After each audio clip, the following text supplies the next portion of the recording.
Dadasi, bu pullarni nima qilasiz? Assalomu alaykum. Qadrdonlar, bu pullarni bugun konkursda boshlaymiz, qadrdonlar. Konkurs bugundan, qadrdonlar. Konkursning shartlarini aytmoqchiman. O'zi yevro qo'ymoqchi edim. Yevrodan ko'ra dollar yaxshi, dollar qo'yaman. Qadrdonlar, birinchi o'rin bo'ladi. Birinchi o'ringa $200. Qadrdonlar, faqat konkurs shartlarini halol qilinglar. Qadrdonlar, chunki adminlar, ikkita adminim har bitta kommentariyani polni tekshiradi. Shartlar shunaqa bo'ladi, qadrdonlar. Xuddi ana shu videoga obuna bo'lasizlar, qadrdonlar, obuna bo'lasizlarda, like bosasizlar, pastda strelkacha bor.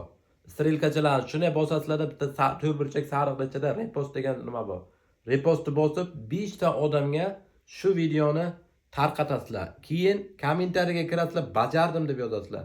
Bajardim deb yozganlaridan keyin adminlar har bitta yozgan bajardim deganga raqam berib kelaveradi. Navbat bilan navbat. Birinchi raqam, ikkinchi raqam.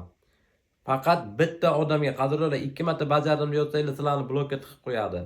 Shuning uchun bitta odam bir marta shu ishni bajarishi kerak. Keyin kommentariyaga kirib bajardim deb yozish kerak.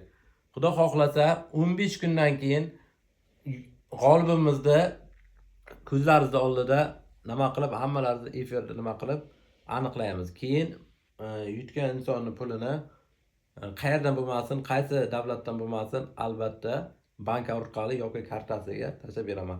Sberbank bo'lsa ham farqi yo'q. Amerika, Kanada farqi yo'q.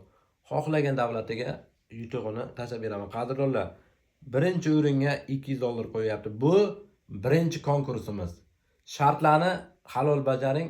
Ahmedov hech qachon nima qilmagan. Hammasi halol bo'ladi, zo'r bo'ladi, qadrdonlar.